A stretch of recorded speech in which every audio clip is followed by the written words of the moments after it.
O edi sige, bigay natin. Anong gusto nila? Di mag-aaral tayo, di ba? Aralin natin. Tara, hali kayo.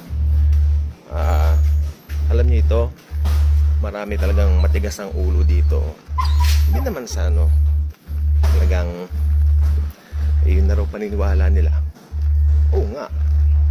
Pero how about anong tawag dito? How about to have the desire to learn kung ano ba talaga yung truth? Hindi yung, kinagisnan ko na ito ng paniniwala ko. Hindi. Ako ganun din ako. Ako po kasi, ganun din kami dati. We believe yung rapture at saka itong second coming parehas. Oo nga naman, hindi ka na mag-aaral masyado kasi parehas lang naman eh. Ibig sabihin, you will never have the desire to open your Bible kasi alam mo darating naman pareho lang eh. Pero hindi po ganun eh. Detalyado po sa Biblia, magkaiba yung rapture sa second coming. Marami pong views, pero huwag kayo makikipagtunggali. Wala namang mangyayari. Yung tulad niya na inaano naman ng matandang nakausap ko, talagang iisang event lang daw. Sige po tatay, yun ang gusto ninyo eh. Gusto niya. Pero hindi naman kung gusto niya, yun ang nakalagay sa Bible, di ba? Makakapagbigay din sila ng mga verses sa inyo, pero tiyak hindi inaral. Believe me. Parang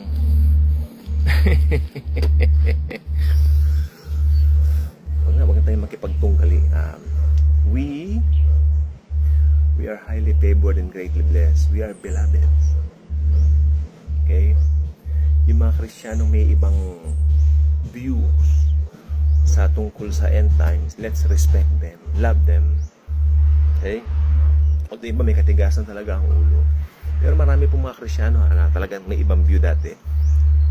And then nung inaral nila ito, ay oo nga pala, tama pala. Magkaibang araw pala yung event ng second coming at saka rapture. So tara, tingnan natin sa Bible. Bible pa rin ang authority. Yeah. Hindi man tayo magbibigay na kung ano-ano nang wala sa Biblia. Kung ano yun ang titutuin tayo. Bakit? Lahat po ng sasabihin natin nakalagay sa Bible at inaral natin. Inaral yan. Hindi lang basta-basta. Ay kasi ganun, ay kasi ganyan. Hindi Hindi katibayan. Okay? So, ito siya. Ito yung dalawang views, no? Ito siya. Two views. Okay, last. For that day is great so that none is like it. It's caused Jacob's trouble. Ayan. Ito po yung tinatawag na view regarding the tribulation. Dito na po tayo kasi yung rapture, alam naman natin talagang given. Marami po talagang views dyan na mayroong pre-trib, mid-trib. Okay. Pero ito, bigyan din natin to. Yung mga nagsasabing pre-trib, tayo po yon, naniniwala tayo na dadagitin tayo ng Panginoong Hesus bago dumating yung araw ng kapighatian. Yun po ay appointed time para sa mga Hudyo. Actually, yung 7 years, sapagkat nakumpleto na po yung 69 weeks.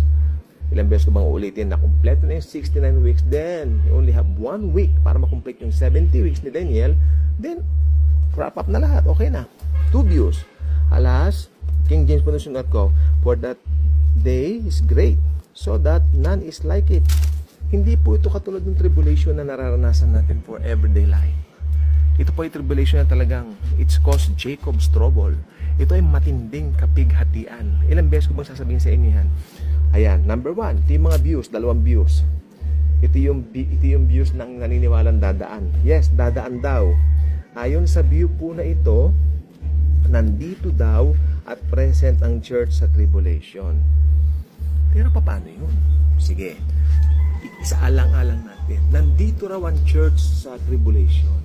Okay, ganito po yan. Isaalang-alang natin yung mga sinabi ng Panginoon na Jesus na tayo ay beloveds, no?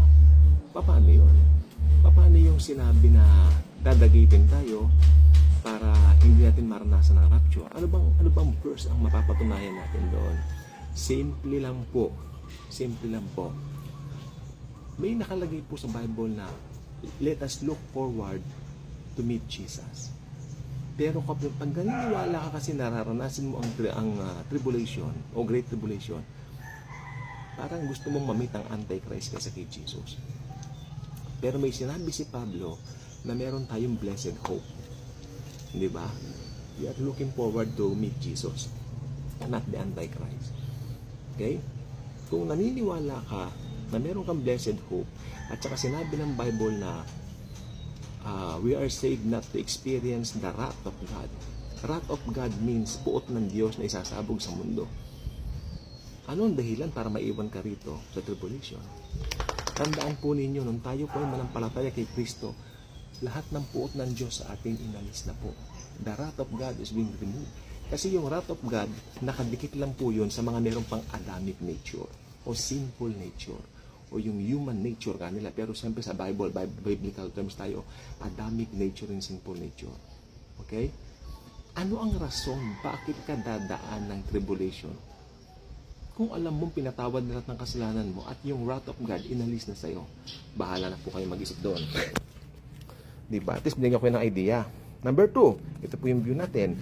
Nope, wala po tayo dito. Tayo po ay na-rapture na. Ito po ay isang majority view. Majority view means most Christians in the whole world subscribe to this theory or belief, which is true. Ito po talaga. Hindi po ang belief po na ito ay hindi lamang po na imbento. Ito po ay talagang biblical. Sabi nila na imbento ito ng mga later times na raw, no, hindi. Okay, hindi po. Ito po ay talagang biblical po. Siguro itong latter times lang po na bigyan ng diin o tingkad yung katotohanan. Pero ang Bible po hindi nagbabago. Tandaan niyan. Okay? Revelation 6:7. For the great day of His wrath has come, and who is able to stand? Sa Tagalog, dumating na ang puot ng Diyos sa mundo. Sino makakatagal para harapin ito? Palagay mo, ikaw na tinubos ng Panginoong Diyos, pababayaan niyang isuong dito? I don't think so. Nasabi ko na po kanina, meron na lang po tayong isang week na hinihintay para matupad po yung 70 weeks Daniel. Yung 69 tupad na po. Di ba? Huminto lang po yung orasan sa kanila dahil nireject nila si Jesus. Then after that, syempre, tutuparin ng Panginoon yon. Doon nga po sa time na kung tribulation. Una muna doon, lalabas ang Antikristo. Tapos, di ba, alam naman ano mangyari. Tatayo yung third temple, ganun. Alam naman ninyo yun. Di ba? O, 483 years from rebuilding of Jerusalem until the coming of Jesus. Ayan po yun, 483 years pala yun. So lahat po lang yan, 70 weeks po meron tayo. So, 69 weeks na culminated na po yan with Jesus coming, first coming niya, pinako siya sa cross, nabuhay na magmuli. Na lahat na po yan, kumpleto na yan. Isa na lang po ang hinihintay natin yung 70, yung 1 week na lang. Ito po yung 7 years of tribulation. Kaya please lang po, paniwalaan natin na ito po anytime na rapture na at kukunin po ang church, dadagitin para hindi natin maranasan yung great tribulation. Sabi po ng iba, yung mga naniniwala sa mid-trib, ang paniwala nila, ililigtas daw ng Diyos ang church sa gitna ng kapighatian. Pero ang totoo po niyan, sa pre-trib, ganito po sa pre-trib, bago dumating yung kapighatian, aalisin na ng Diyos ang church sa mundo. Yan po ang totoo. Okay? We are waiting now for the fulfillment of the 70th week. The last 7 years, the Great Tribulation. Yan na po yung lahat-lahat na po yan. So, marami po ako i-discuss sa inyo susunod yan, no? So, medyo muna natin kasi 10 minutes lang binigay ni TikTok sa atin.